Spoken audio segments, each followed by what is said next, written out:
এবার রাজ্য পুলিশের পদোন্নতি সংক্রান্ত প্রশিক্ষণ অনলাইনে হবে। বর্তমান পেপারে এই খবর প্রকাশিত হয়েছে।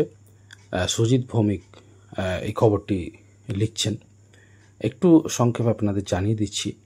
রাজ্য পুলিশের কনস্টেবল, এএসআই, এসআইয়ের মতো বিভিন্ন পদমর্যাদার পুলিশ কর্মীদের পদোন্নতি সংক্রান্ত প্রশিক্ষণ পর্বের খোল নলচে বদলে যাচ্ছে। সম্প্রতি রাজ্য পুলিশের শীর্ষ স্তরে দীর্ঘ আলোচনার ভিত্তিতে এই সিদ্ধান্ত নেওয়া হয়েছে। ব্যারাকপুরে আবাসিক প্রশিক্ষণের জায়গায় এবার অনলাইন প্রশিক্ষণে জোর দিচ্ছে রাজ্য পুলিশ। মূলত রাজ্য পুলিশের ডিজি রাজীব কুমারের নির্দেশেই এই আধুনিক ব্যবস্থা চালু হচ্ছে। আগামী ব্যাচ থেকেই নয়া ব্যবস্থা চালু হবে। ভবানী ভবনের এক বিশেষ সূত্রে একথা জানা গিয়েছে।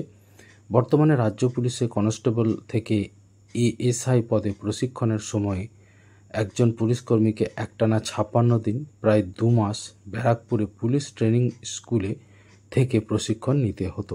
পাশাপাশি এএসআই থেকে এসআই এবং এসআই থেকে ইন্সপেক্টর পদে প্রমোশনের ক্ষেত্রেও কিন্তু রাজ্য পুলিশের একজন কর্মীকে 30 দিন ব্যারাকপুরে পুলিশ ট্রেনিং স্কুলে থাকতে হতো প্রশিক্ষণের জন্য। রাজ্য পুলিশের এই আবাসিক প্রশিক্ষণ ব্যবস্থায় এবার আমূল বদলে যাচ্ছে।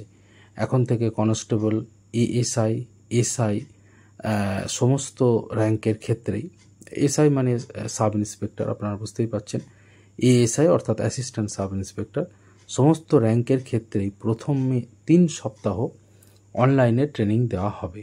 অনলাইন ট্রেনিং শেষে মাত্র 7 দিন একজন পুলিশ কর্মীকে আবাসিক প্রশিক্ষণের জন্য ব্যারাকপুরে পুলিশ ট্রেনিং স্কুলে থাকতে হবে। এই নয়া প্রশিক্ষণ নীতি জানার পর থেকে মিশ্র প্রতিক্রিয়া কিন্তু তৈরি হয়েছে রাজ্য পুলিশের অন্দরে। কারণ প্রথাগত আবাসিক ট্রেনিংয়ের বদলে অনলাইনে আদৌ কতটা শিখবেন নিচুতলার পুলিশ কর্মীরা তা নিয়ে সংশয় দেখা দিয়েছে একদল পুলিশ কর্তার মধ্যে। কারণ 3 মাসের অনলাইন ট্রেনিং পর্বে একজন পুলিশকর্মী নিয়ম করে প্রশিক্ষণ নিচ্ছেন কিনা তা জানার উপায় নেই। অন্যদিকে আধুনিক মনস্ক পুলিশ কর্তাদের একাংশের কথায় করোনার পর থেকে প্রশাসনের প্রায় সর্বস্তরে ওয়েবিনার অনলাইন ট্রেনিং চালু হয়েছে, তবে পুলিশ কেন পিছিয়ে থাকবে? অর্থাৎ তারা কিন্তু অনলাইন ট্রেনিংয়েই কিন্তু জোর দিচ্ছেন। নাম প্রকাশে অনিচ্ছুক ভবানী ভবনের এক সূত্রের কথায় কনস্টেবল হোক বা এএসআই, ব্যারাকপুরে ট্রেনিংয়ে যোগ দিতে হলে রাজ্যের প্রত্যন্ত জেলার থানা ফাঁড়ি ফাঁকা করে কার্যত প্রত্যেককেই ঝেঁটিয়ে সমস্ত পুলিশ কর্মীদের ব্যারাকপুরে তুলে আনতে হতো।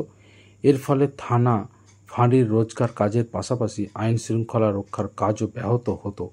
তাই এই সাবেক ব্যবস্থার বদল দরকার বলে কিন্তু তারা মনে করছেন। তো আপনারা বুঝতেই পারছেন, এখানে মিশ্র প্রতিক্রিয়া কিন্তু সৃষ্টি হয়েছে প্রত্যেকের মনে।